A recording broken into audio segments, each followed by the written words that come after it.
Verse 3. This man went up from his city yearly to worship and sacrifice to the Lord of hosts in Shiloh. Now this is talking about Elkanah, Hannah's husband. And also the two sons, Eli, Hophni, and Phinehas, the priest of the Lord, were there. And whenever the time came for Elkanah to make an offering, he would give portions to Peninnah, his wife, and to all, look at that, all her sons and daughters. So she had many children. It says, but to Hannah, he would give a double portion because he loved her. He loved Hannah.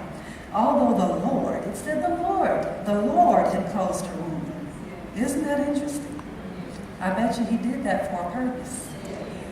And then it says in verse 6, and her rival, this other woman was her rival also provoked her severely to make her miserable because the Lord had closed her womb. Now that is so wrong. That's wrong. And sometimes we have people provoking us and saying evil things to us, but what are we going to do about it? Let's see what Hannah did.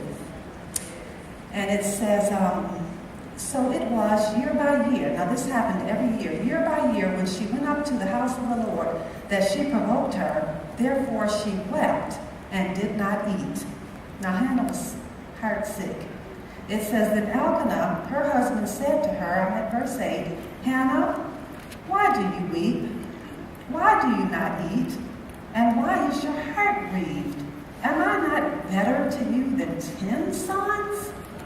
So he felt like, I'm good to you and I love you so much, and I've even given you a double portion for the sacrifice. Why isn't that enough for you? Why aren't you happy just with me? And you know what? Hannah doesn't even answer what he said. It doesn't say anything that she replied.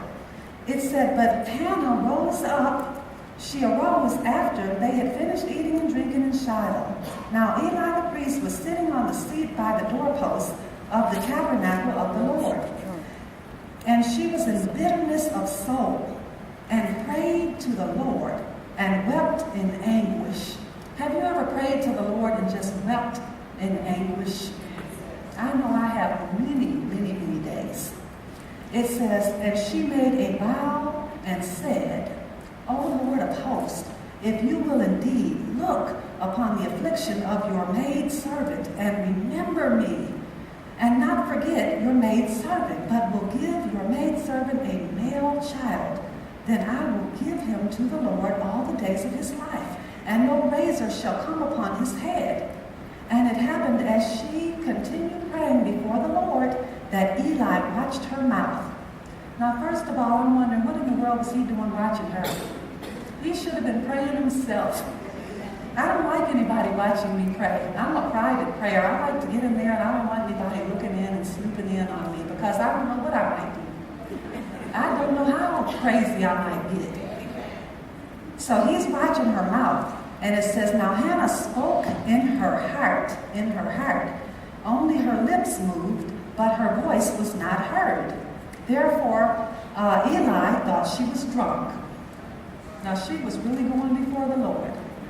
And I know that I've done that before, and I know you've done that before, where you have prayed so hard that no words can even be formed and come out of your mouth. You're just going, pacing the floor. I know we've all done it. We've all done it. And Eli, it seems like he didn't have very much spiritual discernment. He thought she was drunk. I thought that was a little strange that the priest perceived that she was drunk. And it says here in verse 14, so Eli said to her, how long will you be drunk? Put away your wine from you. But Hannah answered and said, no, my Lord, I am a woman of sorrowful spirit.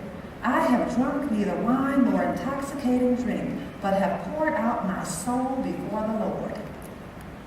Do not consider your maidservant a wicked woman, for out of the abundance of my complaint and grief I have spoken until now.